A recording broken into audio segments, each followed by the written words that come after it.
hanging by a thread that grows more precarious with every moment in your presence. I want my sister to be happy. Can you make her happy? True love is worth it. No matter what.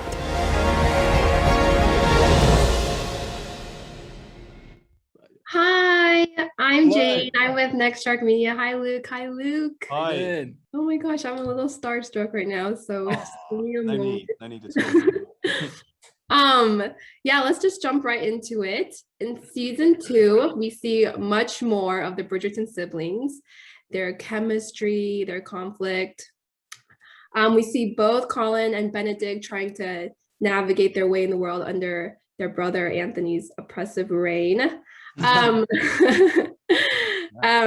Luke, Benedict, Luke. So what was it like seeing your character develop or mature more in this season?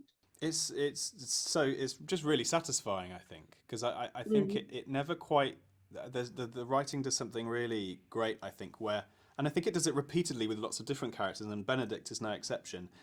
You think you've got hold of it, you think you've got a hold of where it's going to go, and then suddenly there's a curveball. Suddenly something happens. You're like, oh, it doesn't quite.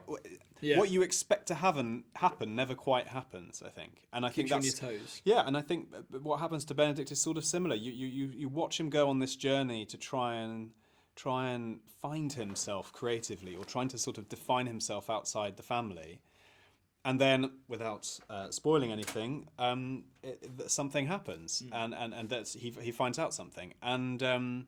Yeah, I think it's just such a pleasure to have the time to spend that long with a character, not to have like the possibility of carrying on into the future, working and slowly untangling this character, particularly when in the first season we were sort of a little bit in the background, so it's nice to have us sort of like slowly step forward and explore more and more this family, because there's so much to explore. I mean, it's endless. There's so much to look at, particularly when you've got 8 siblings. I mean, it's there's so many combinations there. Of course, there's like so much to explore. Yeah, you definitely get the sense that so many things are being set up, in this season. Luke, what about you?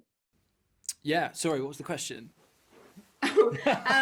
So what was it like seeing your character develop and mature more in this Yeah, season? absolutely.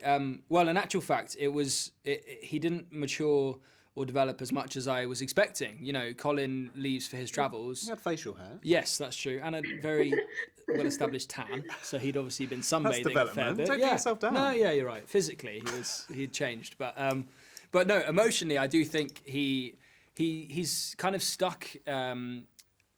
In exactly the same spot he was at the end of season 1. If not, he's in a more difficult situation. He's sort of riddled with guilt, and he's come back to society and wants to kind of clean up the mess from last year before he can move on with anything else. So I think his experience wasn't quite what he expected on his grand tour, which for me, I was like, I kind of wanted him to go and have a really lovely time. So it's that thing again of like, it's so interesting when the writers just completely go like spin off a curveball to something totally different. And actually that's just what life is like, isn't it? It's like, it's such a true representation of like, we have this set path of where we want to go in our life, and it never goes that way. So it's like, it's really nice to read something that's so real, and it just feels like real life. Yeah, I mean, I'm sure everyone's just so excited to see how both characters develop, in the next coming seasons. Again, Colin, Luke, what do you think it is about the Bridgertons that make them such a fun and lovable family to follow? Because, there's a lot of families and a lot of different series that we could have focused on, but why the Bridgertons, do you think? I think that because there's so many of them and so many different characters, they're relatable to everyone to some extent.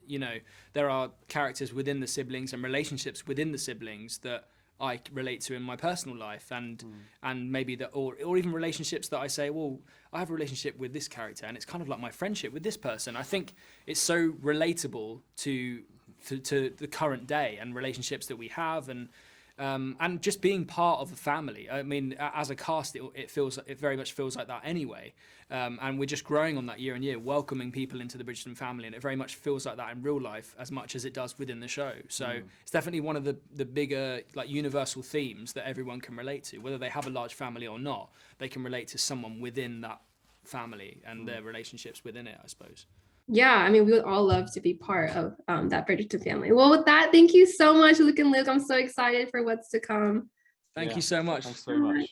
Nice speaking to you.